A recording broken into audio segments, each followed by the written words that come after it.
Welcome back to the beautiful live audience here in the LCS Arena. It's game 2 of playoffs, game 2 of the best of 5 between 100 Thieves and Cloud9. And that first 100 Thieves win almost counted as 2, Kobe. I'll be honest, it's almost a 2-0 start. Now, not only do we have fans here in the arena, and I love you all, thank you all so much for being here, but we will also have butts in seats for our spring final in Houston later this month. You can check out lowlysports.com to find out how you can get a ticket, and I really hope to see you there. You guys missed it off camera during the break. Captain Flower was trying to hype the crowd up. He tried to get everyone hyped on Skarner. Didn't quite work as well as it was for the teams. Yeah, I got a video of it.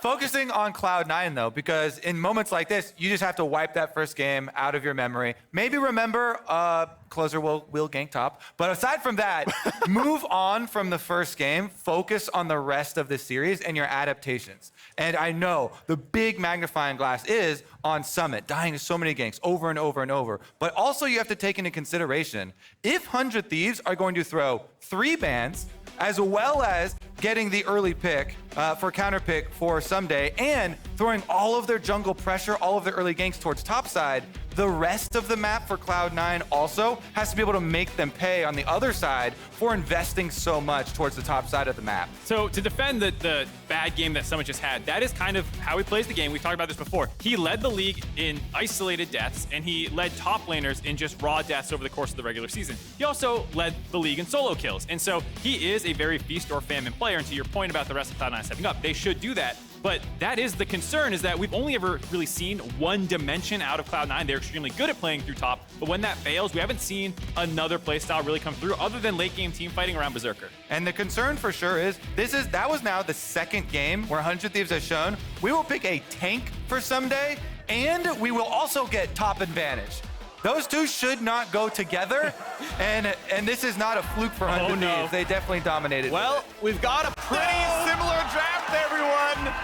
Just don't die. Is the adaptation of game 2. I will say there were individual mistakes that put Cloud9 behind. Mark, I know you want to talk about level 1, and you will in a second. But even just in the top lane, like, Summit took 2 tower shots before Lee Sin showed up. Just individual mechanical errors existed. Oh, the taunts coming out as well with the Malphite hover. Hey, you remember these bad boys? This, though, there is a reason that we call this the salty run back. Because you have to be salty as Cloud9 to pick the same comp again and just say, hey, we're going to avoid the camp topside. It's not just the camp topside. The level 1, to me, I didn't go that hard in the cast because I didn't want to flame too hard, but that is such a disaster of a level 1. The blitz mid by Nautilus. Watch mid. You have to watch mid. The blitz mid by Nautilus feels like you're going to lose your flash. But if you don't put anyone mid or throw a ward down, they get to sneak into a side brush and they just spill over. And the thing about that, and this is like a fact, the vision that you get from the points that you're watching, if you're not watching mid, cannot react in time to Nautilus to not have to flash later. You lose a flash if, in a lot of situations, if the Nautilus is willing to commit his own. And they did not respect that. They sacked mid vision. Nautilus spills over to the next point in the level 1 point defense, and they kill Blaber, who not only died, but lost his flash and kind of killed his ability to make plays in the early game. Well, support bans switching up the strategy a little bit here. 100 Thieves saying, well, Renekton stayed, in the top lane last time. The Kennen ban's not going to come through. We're not going to get rid of quite as many top laners as before. As Jinx and Xayah off the table, of course, 100 Thieves went from a Xayah pick on 3 to now an Ornn pick on 3, thinking that was going to get sniped, which means they go all the way down the tier list to Aphelios. Yeah, really, really far down there. The depth it hurts. The 3 picks tier list, yeah. Honestly, we're just going to keep with the same exact setup here for Cloud9, it looks like then. Do we complete Exodia? Let's see the Ryze. Or maybe they do try and combine it with the Yasuo, which we were hyping up last time, get a little bit more power in the lane. But otherwise, if you really think the only thing... Here we go! To defend it for Cloud9, if you really think the only thing you need to clean up is your play in the early game, and this is your best way to win the game, you should not abandon it after a game 1 where literally everything went wrong through the first 10 minutes of the game. I love it because you get memed so damn hard if you fail again with this. Oh, this is going to be beautiful. What are there going to be another adaptation here for 100 Thieves? Show me that Viktor. To be fair, like I said, first blood for a Viktor does mean a tremendous amount. It means so much because he also got the back, he got the Doran's plus the Corrupting Potion, and you get the accelerated Hex upgrade, so... Perma-prio, yeah. It really does have a big influence on the early stages of the game, but look at that fan vote. The confidence is gone from Cloud9. Almost 70% now for 100 Thieves. Yep. So the only draft adaptation really was the change in the AD carry position for 100 Thieves, the Xayah taken out a little bit. That's not totally inconsequential because Xayah has some of the best self-peel safety with her ultimate, and Aphelios is notoriously squishy and able to be jumped on. So this is a situation where it does change how 100 Thieves has to approach the game. If huhi's going to roam a ton, FBI is more susceptible to plays being forced on top of them. Biggest thing that has to change though, Cloud9 need to get some leads in that early game so they can actually pull off 1-3-1, so they can actually split, so they can actually play the map.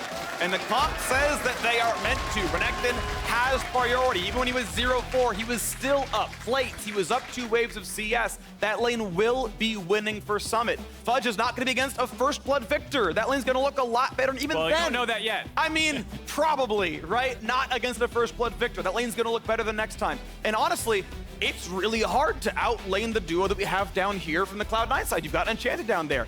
As long as you're running Guardian and Exhaust and a Relic Shield, you can't all in the Renata Glasc. They're going to have pressure in that 2-on-2 as well. And in the team fights, Aphelios isn't getting away from Diana. All the things can work the way Cloud9 expects them to. This draft can work out, and we are back on the rift for Game 2 for, hopefully for Cloud9, a much different look in the first 5 minutes. And already the level 1 is different. This time, 100 Thieves not wanting to do a rush Nautilus strategy, wanting to go to point defense because you're scared about people brush camping, trying to predict where that Nautilus is going to face check, and then you can actually blow him up. Instead, both teams default into the standard Here's the point. adaptation, Mark. Yep. He's not going to stay there. He puts the ward instead. They also sent someone mid initially to watch the potential spillover first. So this is the correct way to play against that kind of blitz Nautilus strategy. And I just love seeing teams being aggressive from level 1. And then you throw the mix up. Now you got a ward out of them and you didn't have to do anything. And that can potentially start doing these little micro advantages. Though it looks like 100 Thieves grouping up for maybe a delayed invade, just throwing their own ward down. Minions have spawned. Yeah, just a delayed ward invade. I mean, this is what you get out of Diana Renekton, right? Like, it's so much early pressure with all the push you get. Like, they can go in for an invade in your jungle, covering it. I want to point out another adaptation already, and this one by the 100 Thieves. Previously, Closer started bottom side. Now he is looking like he's starting up on red, top side start here for Closer. So he will actually not be throwing those ganks top side that Cloud9 expect. He'll be clearing towards bottom, and maybe 100 Thieves want to try and catch them off guard, playing that guessing game. Okay, you think we're just going to camp Summit again because you've kept all the other variables basically the same in this game. So we're going to introduce a variable of our own. Closer now adjusting his pathing. Biggest thing as a jungler, you never want to be predictable. Absolutely. The Fog of War is your actual primary benefit, and actually going for a full clear as well for Closer. You don't see a ton of full clears on Lee Sin. Krugs are so frequently skipped. You can do it on Camp 6 when you're like, okay, no map state, cool. But Closer calling the shot right away. He's going for a full clear. And it's double CC lane and bot lane, right? Aphelios will be on purple gun by the time you clear that far, and you're locking someone down for 5 seconds there. Yeah, that's exactly where I was going to go next with this was not only is the jungle path changing, but because of the changes in the bot lane, it's a little bit more guaranteed to get that root set up into the hook back. The Nautilus is wanting to play follow-up. So with the shove also being in favor of the Renata lane early on, having that little bit of a range advantage to get that push going, means that it is going to be pushed up. They're going to go and drop a ward at some point, probably when they feel some pressure coming down, but mid lane's pushed in. It means that they're not going to be able to get any vision from mid lane at least to try and spot out what Closer is doing exactly. Level 2 going to be coming in now. At this point, you can't really cheat the brush anymore, and so Winsome have to play a bit more respectfully. Though they do have heal and exhaust, make the fight a little bit less easy. Blaber going to keep going through his jungle 4 camps onto his blue right now. He's going for it early. Closer's already going down blue, there. They said, hey, they're pushing too much. We are level 2. We can go for the flash route. This is happen. the adjustment. Look at huhi. Flash from huhi starts it all. Oh, Berserker wants to go for the war, but he's already going to spot it, but he's by the wall. He'll be fine. It's going to be the Renata Glasc instead. The flash of safety. Q follow, wipes out the exhaust, and it's going to be just enough damage. The flash on him is not enough. Winsome survived crucially for Cloud9. Not enough in the tank, the exhaust, and Winsome walks it off with a potion chugging from the beginning. But it is correct strategy from 100 Thieves, and the adjustment from Closer does get both summoner spells off of Winsome. The Renata will be vulnerable, plus the wave is now pushing back away from Berserker. So he has to play the safe Zeri positioning there in lane as his wave is pushing away from him, and he's 2v1 versus Nautilus. I love, on the theme of mind games, not waiting for the purple gun, going before they're ready, and then catching them when they wanted to go on that ward to get around that timing window. The only unfortunate part about timing was the exhaust was not off, but his Q2 was going to time out, so it's a bit damned if you do, damned if you don't, and so you end up just taking that because you want the damage to your exhaust anyways. I'm not sure exactly how long he could have held it, because the exhaust came in pretty late. I think the Q2 would have timed out. He had to take it there. The only thing you could say is, oh, maybe I should have flash followed, but how many people don't think Winsome is dead there, you know? If you work in one more auto attack, maybe the burn gets him, but that's tough to do, and you still, like we said, get a lot of summoners out. And again, it is going to result in a CS lead eventually for FBI, because as I said, the wave bouncing back out, so there are a bunch of minions for the 100 Thieves bottom lane to collect. Going to clear out all the range wins here now, so not a huge CS lead, but something. And to be clear, we talked about this in game 1, Cloud9's comp is a little bit more aggressive at level 6. They are the early game comp, they want to be more aggressive, but until you get Realm Warp, Diana ult, Renekton ult, it's mostly about stabilizing and surviving through Lee Sin's a bit of pressure that he has through the first 6 levels. And the other thing we want to see is Ryze operating as normal, which is pushing out, your mid lane and then looking for these side roams. So well done here by the Observer. Sees one of the first ones from Fudge. You're able to take some time, get some vision to the top side of the map for yourself, both for safety, because you now know as Cloud9 that Closer did start top side, so his second round of camps are spawning on that top side, and that's where they want to go find him. And you see the entire squad's going over there. Winsome already on the way up to make an invade towards the Raptor camp, 5 into the game, and Closer getting pushed out right now. Huhi is here as well, but are the numbers really in their favor? Huhi going to be locked up in place, rooted, and just barely walking out, finds his own route, so they get the damage. First blood comes through, Blaber gets revenge, and now 100 Thieves forced to run away. Ssumday comes down late. He's losing the wave for this play. Exactly. This is not good for Ssumday leaving the lane while Summit had it pushed in, and Summit wants to try and keep him here. The second invade on Closer's Raptors. The first one cost Huhi his life, and the second one cost their Raptors. Nice play there by C9, getting aggressive. No summoners on Winsome can make invades like that scary, and I think that's why 100 Thieves wanted to go there. Huhi felt like, we can kill this guy, but they just never found a clean angle. Closer's Q missed, and 100 Thieves give up the first kill this time around. All right, now we've got the triple roam on Summit. So 100 Thieves are going to return to the kill Summit strat. A lot of CC. Summit times his W well to get the animation through the stun, and that means he's going to be fine. No reprise here. No problems. Good job, Summit. This is a very good window for Summit to avoid, because that is the full roam out topside, the full support roam window. So Huhi has to go right back to base after dying and then walking out to topside, getting nothing, now fully returning. Very good window here avoided by Cloud9. And this is the statement from Cloud9.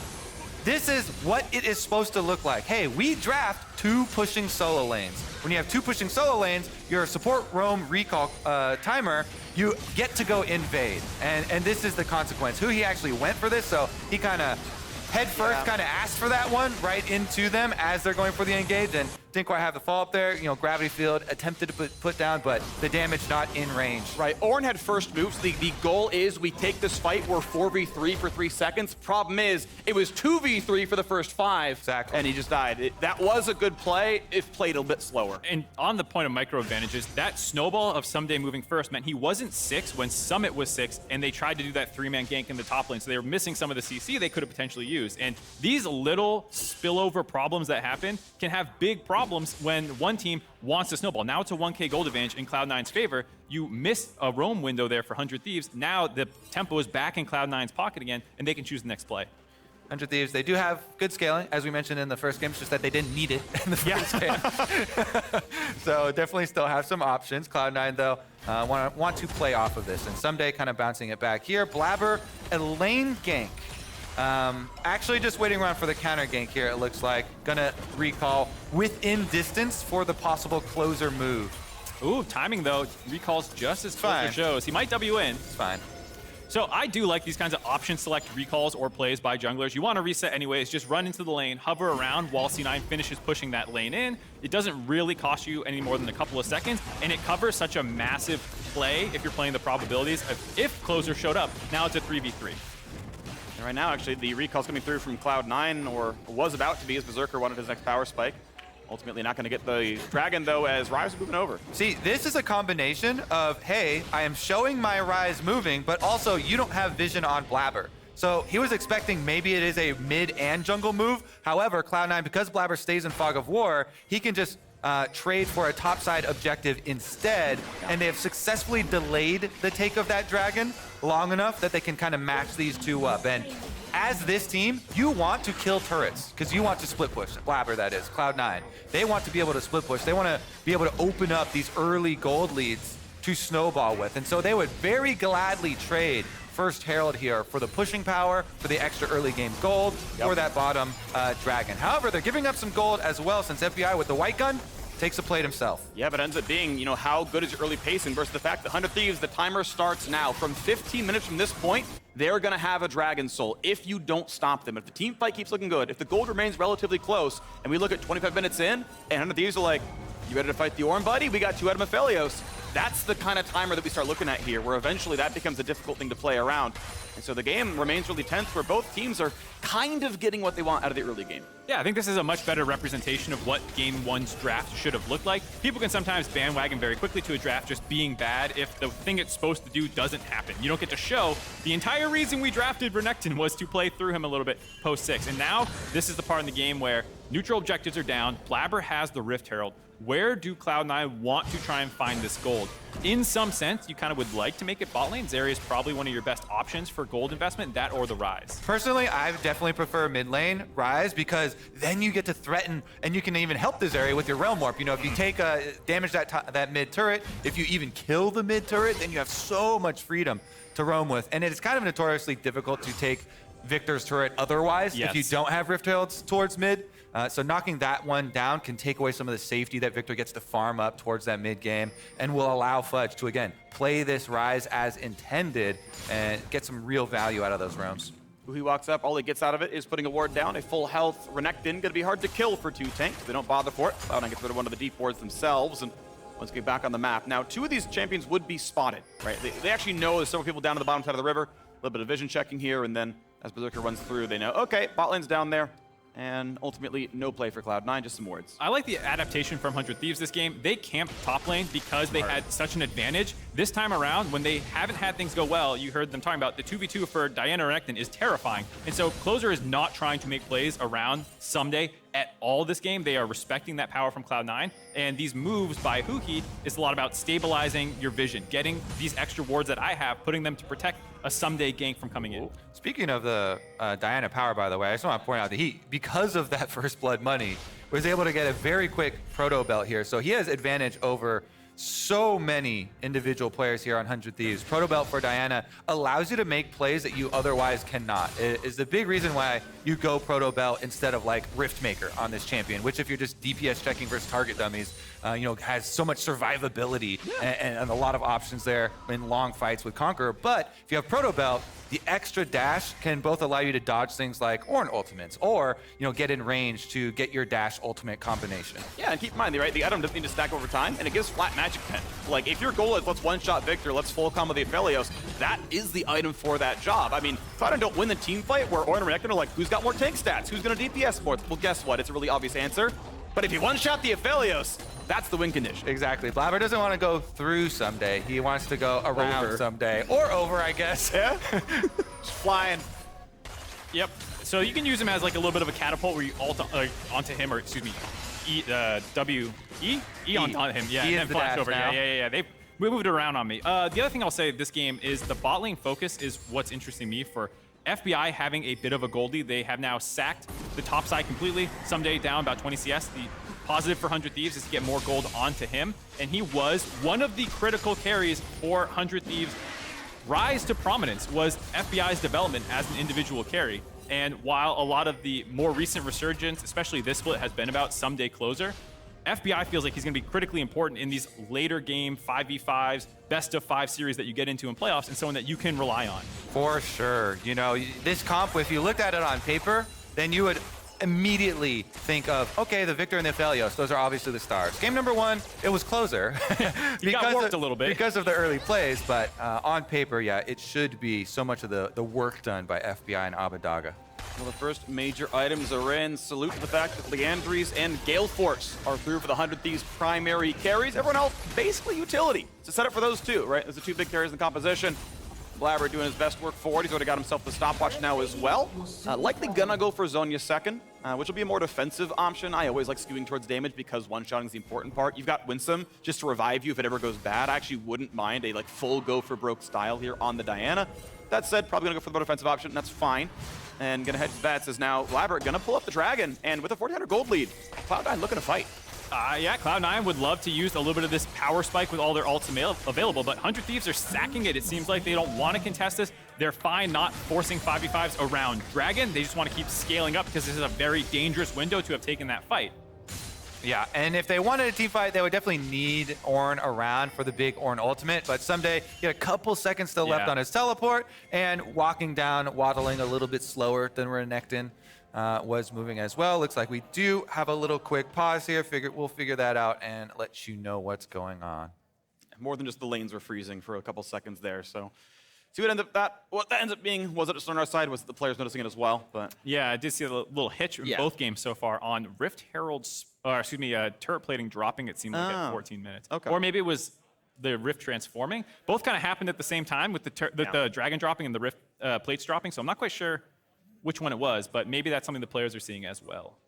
Yeah, I'm not sure. We'll figure out what's going on. Thankfully, there's no actual combat during then, so it shouldn't affect much. But again, we'll wait till we get notification on what actually is the cause. I want to notice who he actually plays minimap in the bottom left. I think just inferior overall. You know what that's from? Is from people who started on Dota and came immediately over and made that switch. Otherwise, I agree with you. It's for sure inferior because moving diagonal from either side, you move from bottom left to top right, and so you are more likely to misclick on your minimap if it's in the bottom left corner. I think it's one of the smart adaptations that League kind of pushed on people if you moved from the super early Warcraft 3 custom maps versions of MOBAs. The real Gigabrain thing is, depending on the matchup you're in, you swap the side of your minimap. That's what I think. Really? Aren't all lanes bottom left to top right, though? Because all the lanes Yeah, work but out if you're that way. red side, they're more likely bottom left corner. If you're like trying to find the jungler instead of the Jace. Yeah. I mean, I feel like seeing Shock Blast come in is the important part. But I mean, I see your point, right? Like, theoretically, if you're pushed in, we're gonna talk about this. It's a really important topic, I think, here in playoffs. Oh no. You know, if you're pushed in your tower, bottom lane is red side, and Renata Glasc is playing in that brush, this goes coming out of the bottom right of your screen, right? She's playing on top of that brush. Minimap's covering that. You know, I understand that one. We can pull. Most people, I'm going to say. Flash on F, by the way. I'm going to say Let's go. over 90% of players are bottom right minimap enjoyers, for sure. I'm definitely that way, but when I played Counter-Strike, I was a hipster and I put the left-handed gun. Me too. No reason at all, just because no one else did it. Yeah, I think hipsters are you know, sometimes defensible. As I live in Los Angeles, I run into several of them. So yeah, I heard the crowd for a little bit. So who's a flash on F, by the way? Good, you're the only ones I care about. We're done. Flash on D doesn't get a chance. No, You don't give him a chance? No, there's the weird people who do like the flash on A or S, like they didn't switch over. I care about that dude with the cat for Kobe sign. I just want to shout him out. It has been That's a real over 4 years, and Travis Gafford refuses to capitulate. Kobe, you could move out. And then I would be the one giving up on the war. Oh, I see. More important than getting the cat is winning. Yeah. Right. Travis needs to give in to social pressures. Yes, social pressure is great. Well, I mean, I'm glad we get to say things that, you know, keep the mood light. You know, I'm curious what the players are talking about. You know, are they just like heavily planning the next game? Aren't they not allowed to talk, at least since it's a technically short duration pause right now? Yeah, my understanding of the rules is that you're initially not allowed to talk. And Like 10 minutes or something, or 15. Yeah, and then initially you're like, okay, fair game, like what's going on, you know? And it definitely hasn't been over 10 or 15 minutes, has so not. that's why they're all stone cold. Blaber, though, as you can see, Lounging. We can evaluate the lounging techniques. I'm a big fan of the full recline. I wonder if he heard us and was like, oh no, I'm not slagging, and just sit up. The word I received from production, 1 minute or less. I'll be honest, I'm not sure if that's the timer before talking. I'm seeing the readies in chat. We got Alrighty. ready from Fudge, ready from FBI. And I saw lips moving, and not just for chewing gum. So, you know, players are chatting, you know, closes about it. I saw Fudge talking as well. So, yeah, the lowercase are in chat. 3, 2, 1. Happy Rift Day! You just baited everyone. You were so early. And they started the game, we just didn't get it on screen. I side with Kobe. As all things aside with Kobe. So funnily enough, you talk about the players not talking a ton. I mean, this is one of those game states where there's actually not too much to say. Both teams are kind of trying to accelerate their win cons. 100 Thieves, where do we want to go next to get wards is probably the most important conversation available right now, because you already know that you just sacked Dragon. There's no objective coming up. It's just like, all right, well, where are we most vulnerable? And let's start trying to get wards out there. Ooh, Abbedagge steals the control ward kill from huhi. What? Huhi Internal Strife on the 100 Thieves lineup. Who is he, Phreak? Is he Hufi? He's now hufi. You know, we decided to change it around. Let's go! I thank you so much. Does he Let's play go, Hufi. Aurelion Soul? That's the real question. Will he be stunned in time? No. Nice escape there. Flash auto could have maybe been a possibility, but it was from Fog. Good escape there. The Fudge factor. He's got the sixth sense. Actually, from now on, I want you to call him Hufi if he makes a mistake or if he's playing a hoofed champion. Yeah, I mean, next time he's on Rel. Oofy. Got you. Yeah, there we go. Meanwhile, we got a hyphy play in the top side. Gets a bit of damage there on a summit. Glasc comes through with the percent health damage as well. And, well, he'll sustain the back up. He's Renekton after all. Did like that movement by 100 Thieves, though, to get serious for a second. They taking bot turret on the Rift Herald spawn. Good movement there to help stabilize the goalie for a little bit. It was a down payment, though, for Cloud9. Revenge? Are we going to see some revenge? They should. They got the Rift Herald. They got some people up on this side. Tons of vision as well on the top half of the map. But maybe they still want to save the one for mid. We've seen assist me ping go down on mid, exactly as we say that. So you can expect a Rift Herald mid like you were asking for earlier, Kobe. All right, and we also, as we were asking for earlier, we get our side lane Ryze. So Fudge down here on the bottom side. I want to look at these minions because is he actually pushing them or just waiting for last hits? Okay, because he has them right in front of tower, and you do have options of trying to hold them, but looks like he is going to push out as quickly as possible. Yeah, a little bit of a reset there for Cloud9 after that Rift Herald take. So playing a little defensive and waiting for his team. That's that good side lane play you want, not the bring it off AFK 24-hour split push, but actually wait for people to reestablish pressure with you.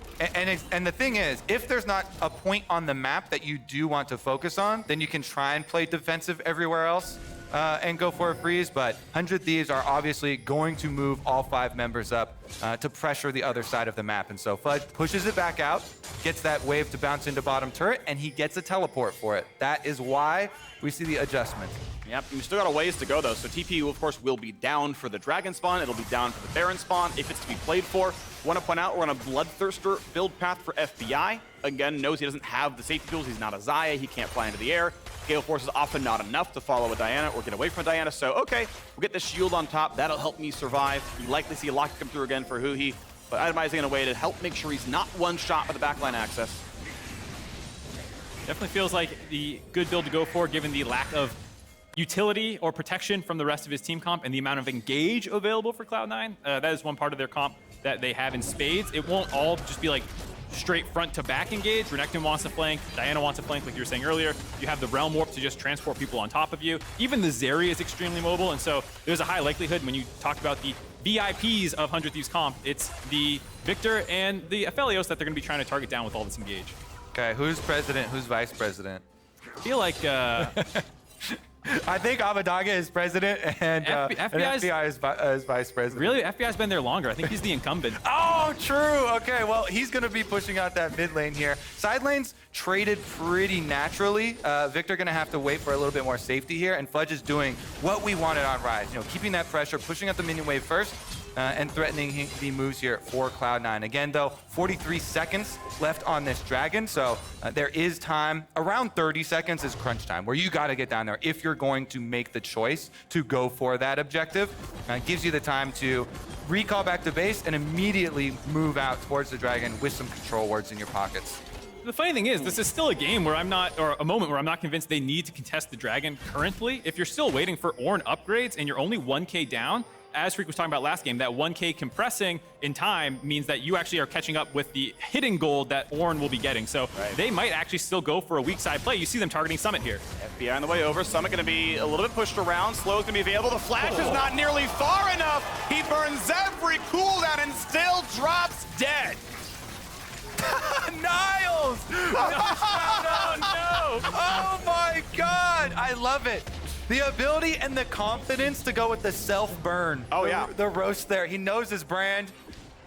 Big ups there, Niles. Shouting out Summit. Goes timely as well. Good Yep. job by production putting that up as he dies the first time in this game. Again, it's going to cost you though, because 100 Thieves focus on top side. Look at the split on the map. It is a kill on Summit. It is 2 towers on top side in exchange for that dragon on the bottom side there to be picked up by Cloud9 and the bottom turret itself.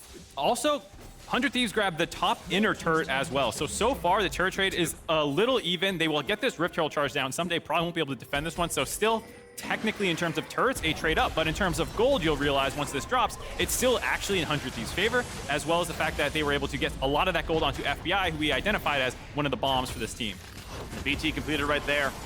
But Summit 0, 16, and 2 across the last 3 games against 100 Thieves. It has been a rough road. The top pressure did allow that first kill, but it's been a very slow-paced game since then. Cloud9 have mostly traded objectives equally against 100 Thieves since that first blood. Again, we are on BT here for the Aphelios, so we'll see if he can get his way towards the next item, but actually skewing towards magic resist. Next up. I love this. Because we have a crowd, I literally heard a wee as Zeri passes over the wall. Yeah.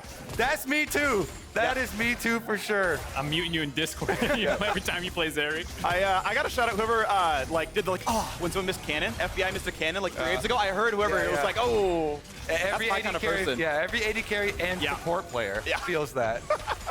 Hey, supports get to they get to run dematerialize if they got. They can last it from half HP. Supports have no excuse for missing cannons, and yet mine still find a way to do it. All right, well, we are transitioning towards the big team fight setup. And again, 100 Thieves actually are in a pretty stable scenario if they can start the fight with Ornn Nautilus on the front, getting some CC on a Cloud9 member. So Cloud9, while they do have the gold lead this time around and dragon lead as consequence of Summit getting dove on top side, they do have to be very careful about vision management to not become the victims of Nautilus ult, which is point and click, into Ornn ultimate, which is multiple screens long. The engage on 100 Thieves is very, very threatening if you do not have vision and you spread out too much. So the management of the map here is what we'll look at next as we get another quick pause.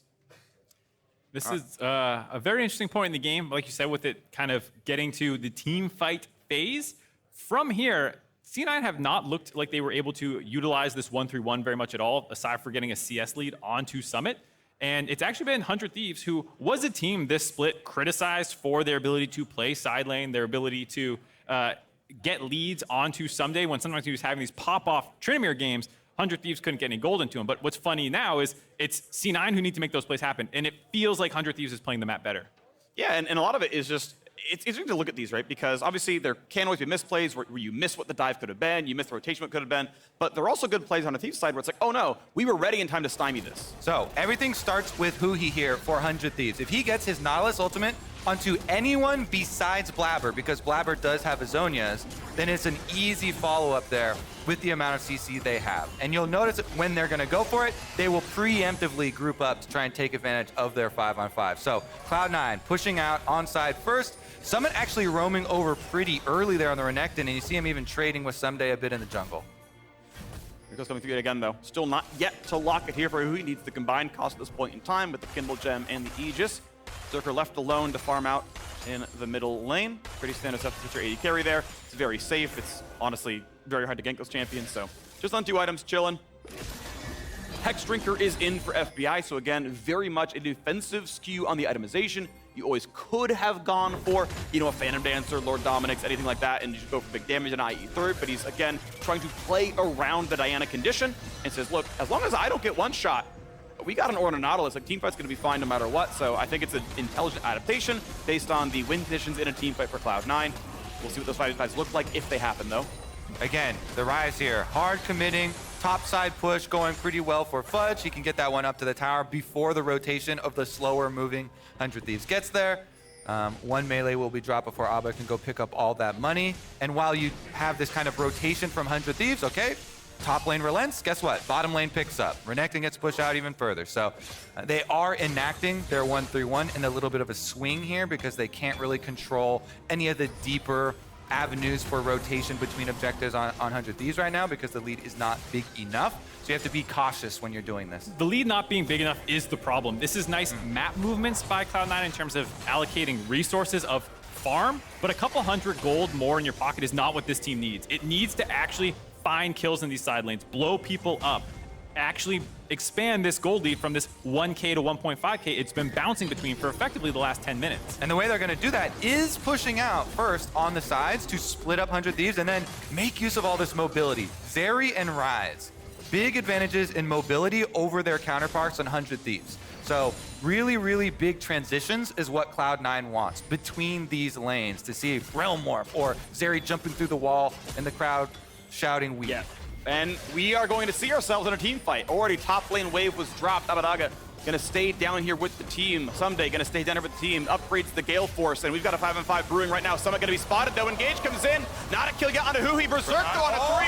That's a huge ulti in from Blaber there as well, but no kills just yet. huhi flashing back to safety. They're gonna find the first one though. Ssumday will fall. They get through the front line, and it's flashed to safety. Underneath trying to get out, but Ryze is coming in for the reinforcements. huhi gonna do his best to keep him alive, but Cloud9 just keep on coming.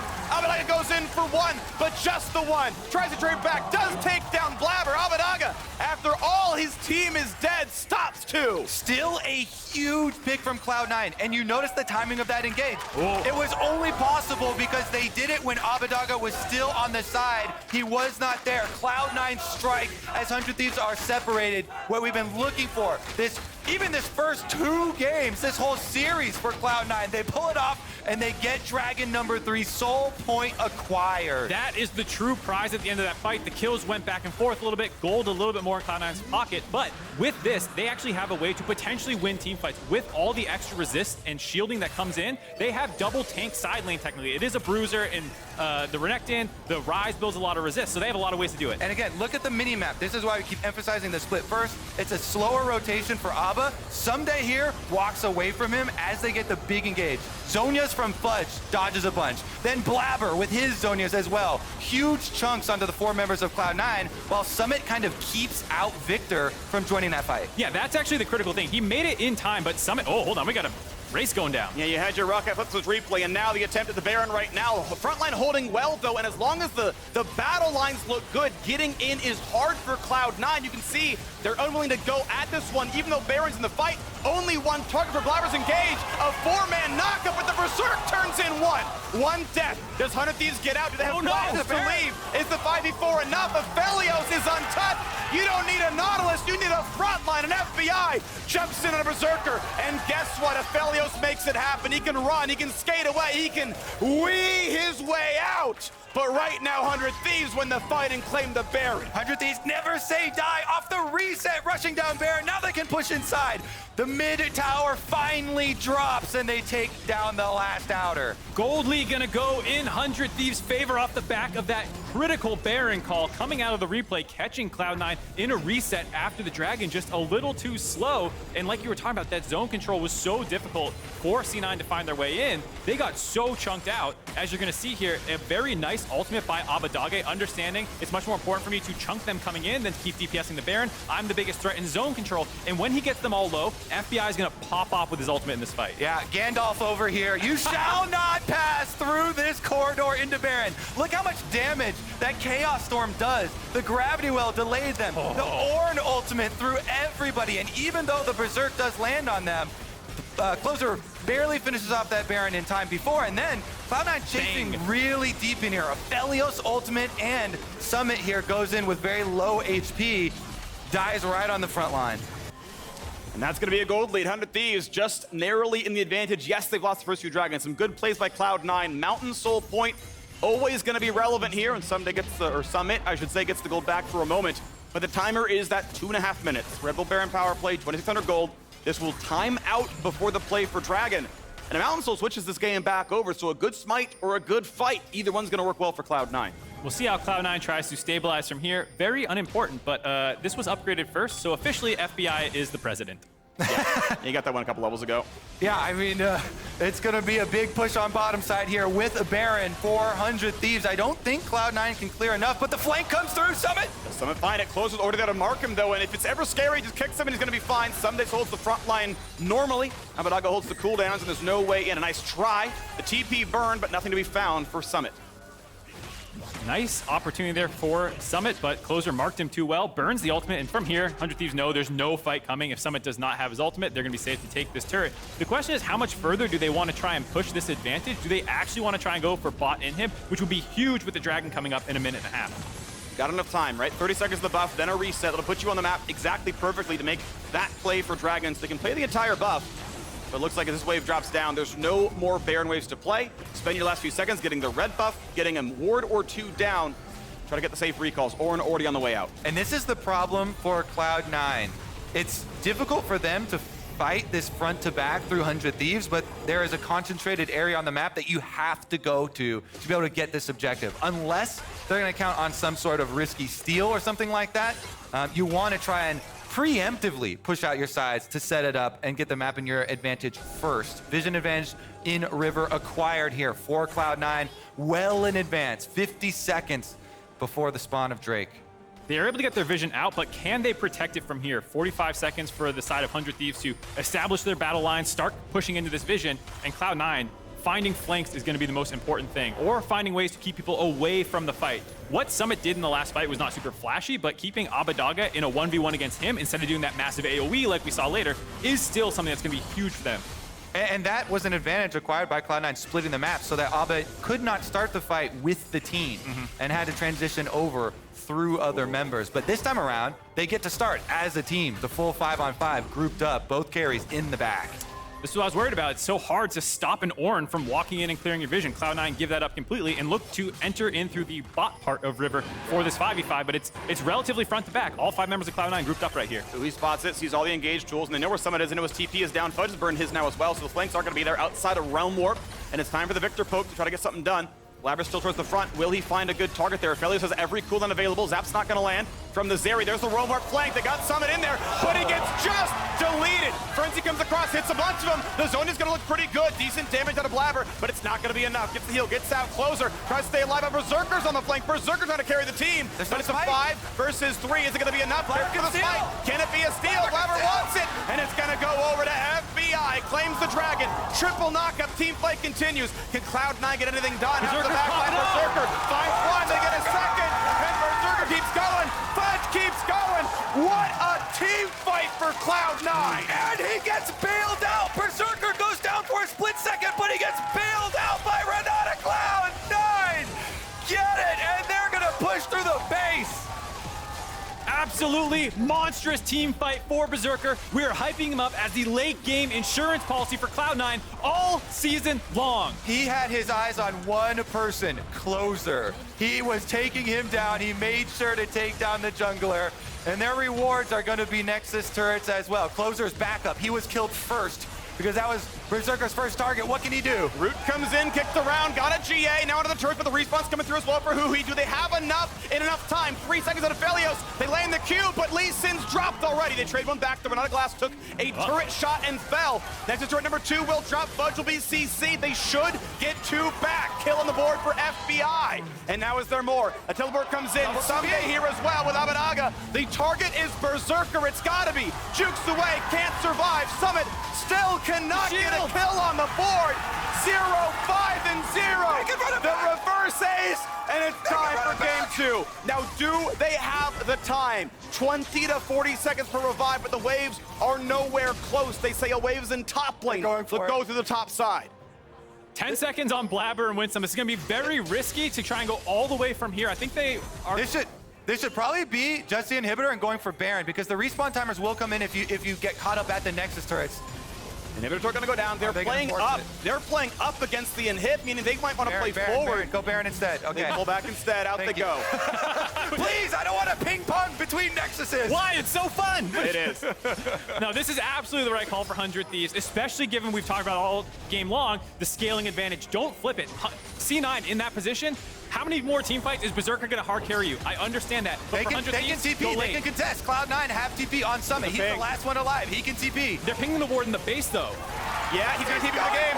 And Lee Sin's going to come back, close it to stop, but I don't know if he can win the 1v1. He's down a level. Baron's been claimed. Recalls are fast. Ryze is dead, and you're going to get a recall out of Aphelios. There's no way you win the game here. I understand the attempt to try. You don't know where Lee Sin is until he shows. But at the end of the day, there's nothing going for Cloud9. It was a cute idea, but that is not going to work from a full health Nexus with a Renekton by himself. Well, they also were damaging the Baron so quickly. 100 Thieves had the Baron basically wrapped up by the time the TP completed there. What an exciting exchange here in game number 2, and yet we have a similar outcome. The 100 Thieves, even with an open inhibitor mid, down, super minions coming in, they can push against that lane and take away the advantage that Cloud9 had earned themselves and just force this Baron-empowered push right down to the Cloud9 Nexus. Keep in mind, Fudge does have his teleport. Not the best turret damage, but with Realm Warp, there's always the possibility, if this isn't a game-ending push, that Cloud9 has that TP play, the Realm Warp play to end the game. That's always going to be in the back pocket. But for now, 100 Thieves push on in with Baron down the mid lane. And I don't think Fudge can base race them. The turrets, the wards are gone. So it's about this play right now. 100 Thieves looking like they want to just keep the pressure up on them. We'll see if they try and actually force an engage, or if they're just keeping Cloud9 pinned in their base until they can safely fall back onto the dragon that will spawn in a minute. It'll be dragon number 3 for 100 Thieves. It would be Soul for Cloud9. The scaling clearly in 100 Thieves' favor. The front line too good, the back line damaging as well. But will there be an X Factor? A little bit of poke on a Summit. Cannon wave down, but now Super's on the top side. This will be a dying Nexus turret. Here comes the engage. Damage on Renekton. They're going to try to find that kill as well. Ornn going to land on a 2 in the back line, and they don't kill Summit just yet, and they do get a kill, but it's still him dropping. Out goes Fudge, low HP, onto turret number 2 as they flash away for Blaber. Realm Warp trying to find their way in, but it's only 2 versus 4. Fudge cannot make it happen as Zhonya's Hourglass. An attempt on FBI. FBI loses the Guardian Angel. Blaber's still alive, but is it going to be enough? A triple kill for Abbedagge. Onto the Nexus turrets they go. Not enough for Berserker. Nexus falls 2-0. 100 Thieves. Match point coming for 100 Thieves. 2 quick games in their pocket. That one still, despite the better early game for Cloud9, never really fell out of control aside from that one slip up at the Dragon. Outside of that, 100 Thieves looking super clean. I love it. The salty run back from Cloud9 saying, hey, if you don't have First Blood, if you don't have all these early ganks onto Summit, then we are actually going to win with this comp. And 100 Thieves with a simple no. Yep. The defending champions with the 2-0 lead in this series. Already series point for 100 Thieves. And I gotta say, the big win for Cloud9 is 1-21-3 in their last 3 games against 100 Thieves. Summit was the runaway MVP. And last week, Cloud9 didn't look so hot, and some of that was the top lane not doing what he had done all year long. And we're still on that track. We're still on the, look, you're able to get a CS lead, you're pushing your lane, and it's not translating. No, it's not. The bans seem to be totally neutralizing him. We'll have to see if they can adapt somehow in draft.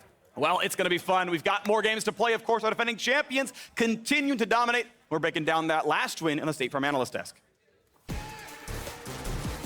Thank you so much, Phreak. Got to catch our breath after that one, but absolute heartbreak on the side of Cloud9. The coast to coast. Felt seconds away from victory at the very least, and then it gets snatched away from them by 100 Thieves. Now series point 2-0 off of the salty run back. Super interesting draft adaptations, in a sense. In a sense. Because very little changed, right? The Ornn had to get picked early, so the AD carry pick was different. But this was closer to the way you kind of expected this comp to play out. Yeah. Right? Cloud9 wanted to get a bit of a lead early, which maybe they'd be able to win like a big mid-game fight, get Baron, and end the game. Yeah. They didn't quite convert, and they were very close to winning it, but like in terms of slowing the game down and making it a more accurate representation of what they're going for, this was it. It's just now they're down 2-0 on elimination game. Yeah, and one thing that kind of surprised me, and we were talking about this as draft was going on, with the 2 support bans changing in 4-5 for 100 Thieves,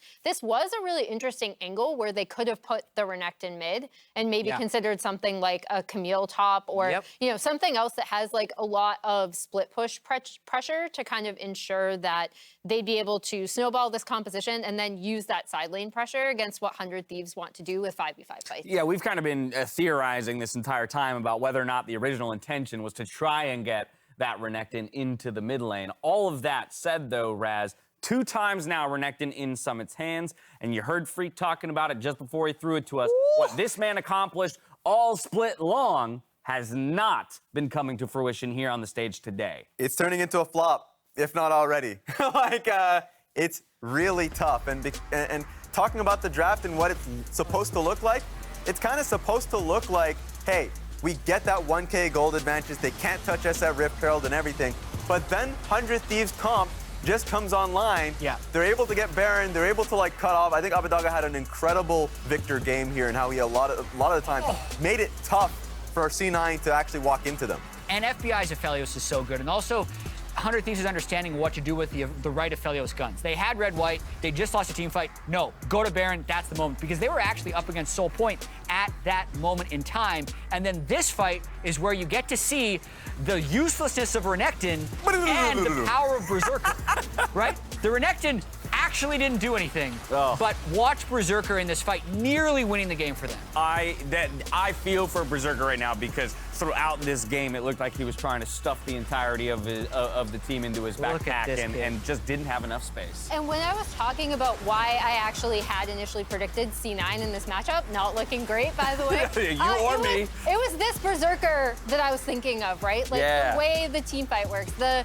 Zeri flank working better than the Renekton flank, let's just say. Yeah, what happened here? Because we thought actually the game was going to be over. This is our first time watching it back. Closer does take a lot of damage, which buys time, and it looks like the minions might be far Minions enough are away in to range. stop Yeah, that. they're not doing real turret damage. Yeah, exactly. That's about 4 turret shots on C9 as they're trying to end the game. And then, as I said, coast to coast, baby. Get TP going straight in the mid lane, too, at the same time to cut them off. Yeah. As well, too, living here, because he's going to come out the other side, right? Gets away with just a sliver of health, so everybody being able to remain up to go push towards that top side, get that inhib down, completely flipped the map on its head. 100 Thieves from there, piloting to victory with the outscale. I do want to go over to Emily, though. Emily, what do you got going over there? I've drawn some hard-hitting the analysis. next game plan, This right? is the next game plan. Do you see this lovely, awful drawing of Renekton He looks right cute. here? Yeah. That is a cute crocodile right there. Oh! Oh, Lord. No more So, Renekton. sorry, all right, is your suggestion here that Cloud9 should light it on fire and never play it again? No, not never Empower it again, even but, more. Like, this is where with running with Lulu oh god.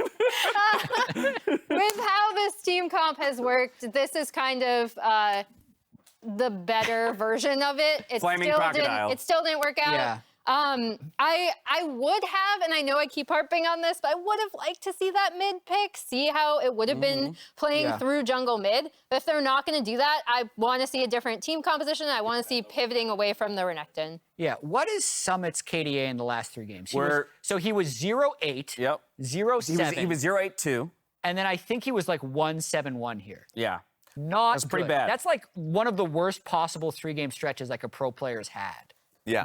It's We'll definitely get stats on that Jack, one. because one of the other people we would point to is somebody that you just recently tweeted out, a quick Lep. photoshopped version. Lep famously, Oh, no. the lower third of 0, But 16, this is and worse. 3 across He did 3 get games. a kill. Someone did get a kill. I mean, it's not like they're still playing through him a lot. Yeah. But it is very much not working. Yeah. Right. And that's the thing. Like they did run it back. It worked a lot better the second time. Actually, his score definitely didn't. So I do wonder where they go from here. This is why I think the Renekton pick should just be removed. Not because don't pick it. Because even if it was to be used as a mid lane pick, the way 100 Thieves is drafting is they will hold mid lane pick for 5, so they'll have the Viktor.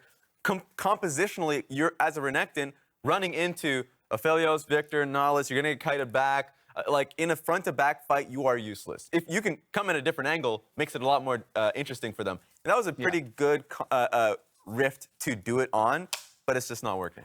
At this point, here's what I want to see. I know that the Jace, the Narbands are all coming out, Yep. and he'd be happy to play either side of that matchup. Sure, just pick the Camille, pick the Jax, pick something I wanna in see that it. first through rotation. Throw the Gauntlet down, even take a losing matchup, because in a winning matchup, you're already not winning. The So, kill oh my goodness. participation is This is- absolutely massive. This is including that regular season game, but through 3 games now, 0.21 KDA with only 22.2% kill participation.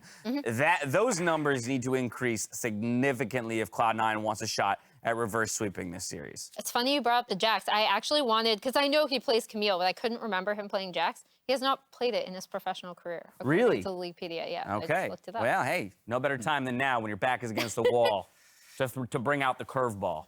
So C9 did red side.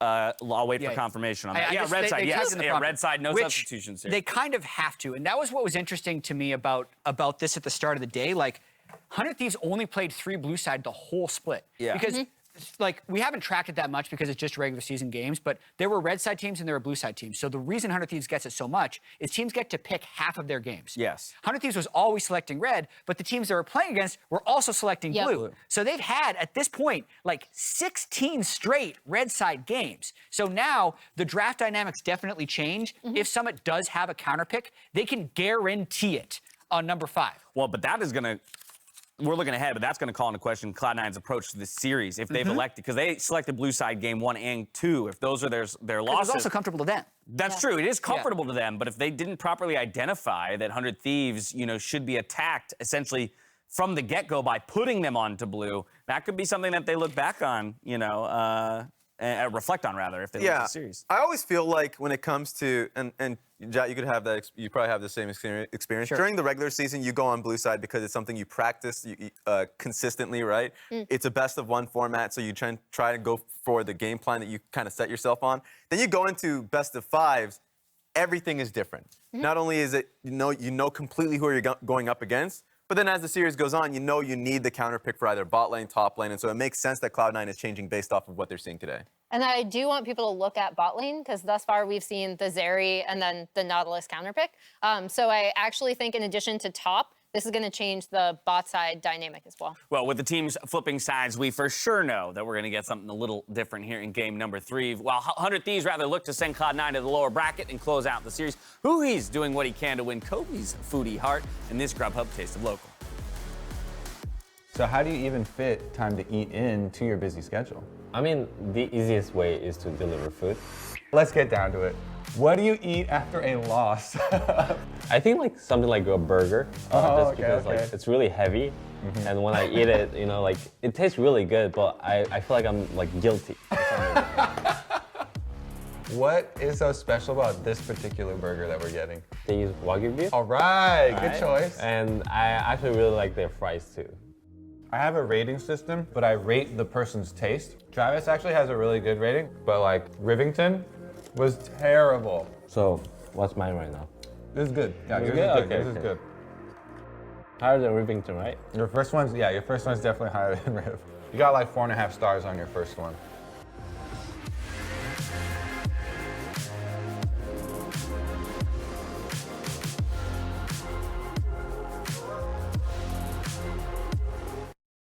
Should I go with my main? Why not try something new? Something cheesy? No, something spicy. Just hurry up and pick your Grubhub order. Done. Champs like starting. Here we go. Let's go! Guys, we are in this. On time, lowest price, or we'll make it right. That's the Grubhub guarantee.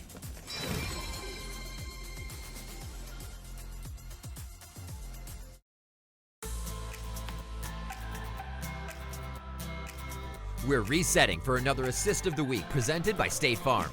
This week's assist comes at you in the form of a fight reset. While Golden Guardians attempted Baron, Immortals continued to poke and look for the engage. When Destiny's Dredgeline finally connected on Licorice, a Blaze Olive came in with a special delivery to reset the fight in favor of Golden Guardians. And there's the package in. Pride Stalker jumping on through. They're going to try and lock down Power of Evil. Damage is there. Lost gets Destiny. Power of Evil's going to fall.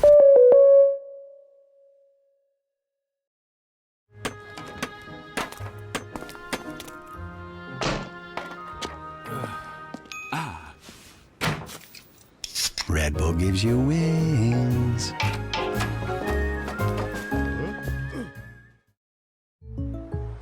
What is going on? I can't afford streaming anymore, so. Sure you can. State Farm has rates that fit your budget.